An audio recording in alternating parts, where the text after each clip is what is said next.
Mi-a spus Adam că sunteți din Timișoara. Da, am locuit aici până la 8 ani cu mama. Soțul meu avea un coleg meț. Locuiau pe Republicii, parcă. Noi stăteam pe Florilor. Da, și Florilor. Era acolo o familie de germani. A fost ceva zarvă când au plecat. When I was in 7th grade, 3 new classmates arrived in my school, and they spoke perfect German, but with a very peculiar medieval accent. They turned out to be 3 Romanian Germans. Eu am emigrat cu ai mei și am ajuns în Germania de vest. Pot spune că a fost o trezire așa destul de puternică și cu siguranță m-a format în felul meu de a fi, fiindcă a trebuit să mă adaptez la niște reguli de joc pe care nu le cunoșteam. Every encounter between two cultures is at the beginning dominated by the stereotypes, by the assumptions that you have about the other, and of course that gives you a lot of material for misunderstandings, some humor, but also conflict. Ne pierdem timpul degeaba. Bune, chiar am ajuns să ne luăm pe oricine acum.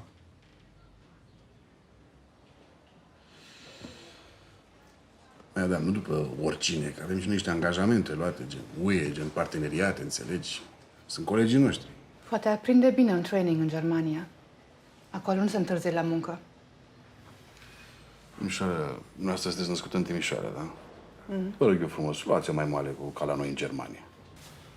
Mulți care în România erau considerați fiind nemți, când au ajuns în Germania, au fost automat ștampilați românii. A durat câțiva ani până și-au dat seama că suntem și noi destul de la fel, vrem același lucru, visăm la același lucru. It's a learning as well. Having spoken to quite a few German Romanians, they always feel they're having to work to be German. And that was really interesting because they clearly are socialized in Germany. They speak German, that they live in Germany.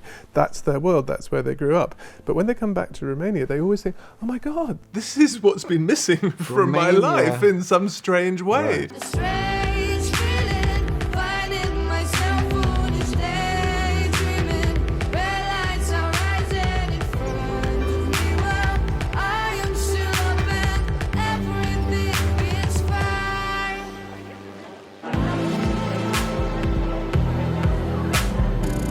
A fost foarte, foarte frumoasă experiența.